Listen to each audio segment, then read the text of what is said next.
mangima pod medo paro jangolo mar rumba men Musa Juma mane onindo higni 12 mokalo. Tarik machal kod maka wuono higni 12 mokalo ema jangolo no ne othoe kendo pod ipare kaluwore gi rang'iny mar ngolo mane ogoyo. Kaka George Bati leronwa, joma ne obedo kode machiegni puoyo kite ka bende giwacho ni sigande biro siko e piny ka.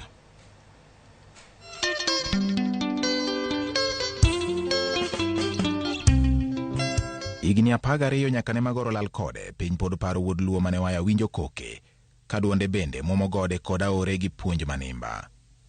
Musa Juma.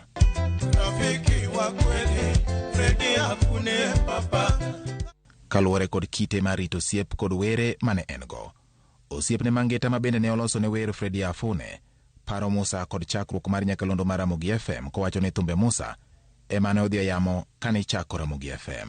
East Station imeanzisha muziki ya Musa when I was testing the signal. That was around the time that I had just gotten to know Musa. I think I'd known him a year or two before. Okay. And I saw the massive talent that was there. It's unfortunate he left us early, but ile kazi ametuachia. Unasikia we ran station the whole na muziki ya Musa. Kila song ni hit. And he was a very wise fellow even in his teachings in the music. So after that, I'm the first guy to take Musa to Carnival. Ramogi night ya kwanza. Mise marosiep mane ogur kod Fred Afune kinda Musa Juma kod Ramogi FM ne omiyo kata ikinde mane Musa golo thumbene wiye ne ok nyal wil kod Ramogi. Videos mag Musa Juma thothgi kinenogi king'iyo chien kata background ini nyaka yud bana mar Ramogi Radio, Ramogi FM nyaka yud. Mano nyiso tudruok malach mane nie kind Ramogi FM kod dhialo kendo tego safar mar ngolo mar Musa Juma gi jongolo mamoko bende. Koro kinde makawuono wadhialo nyasi makawuono mar higni 12 mar Musa Juma, Ramogi Radio noketo mise motegno ne piny ngima mondo ng'e ni to wuod luo man gi talanta malichni en ng'a. Kata bang' thone, Ramogi FM pod medo nyayo ling'any mag sigand Musa Juma ka okalo e keto e it jopiny thumbe mane Musa goyo ma bende miyo chunygi pod bedo gi mor gi ilo nyaka tinende ni. Kaka rapar makawuono ni wakawo odiochieng' mangima ni e yamo thoth ngolo mag Musa Juma chiegni 80 ewi 100 ema wagoyo kaka rapar makende. Watemo ng'iso jowa ni Musa Juma ne wer ang'o gini gi gini. Inyalo paro iye kanyo bende wero nyaka jatendo maduong' ni Fred Afune.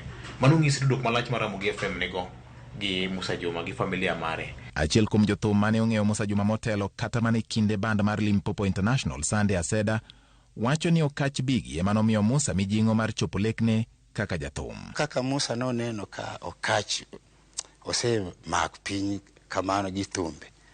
En bende no dhia mbele to gi temo kumonyalo gocho compositions mare no.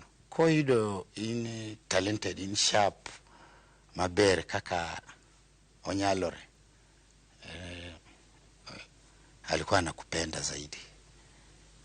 Mnarekebishana na hata pia alikuwa ni mtu pia anapenda kujifunza. Ataona anakuambia bwana hii kitu soni ina sound yaje. Ukiwa na idea so nisaidie. Aseda kuni puonj marito tich mane oyudo kuom Musa pod konye nyaka gesani. I learned not to sherekea and perform at the same time from Musa.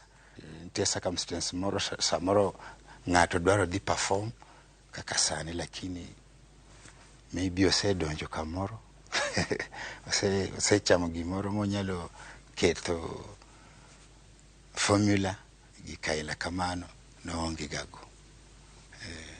Kaen gi tich konego chopo saa 8 by saa 6 ose chako prepared ose chopo en kanyo. Kaluwore kod kit ngolo manogoyo jogo manobudhe kachiel kod mago mawinjo thumbene bende pod pare. Musa Juma nego thum mar iluongo ni luo rumba.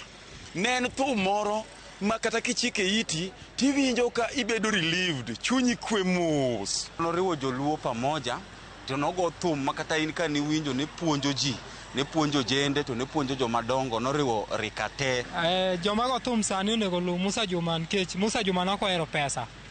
Nohero puonj, nogo thum man gi puonj gi luor. Tulipoteza Musa Juma, tukapoteza Omondi Tony. George Bati, Ramogi TV.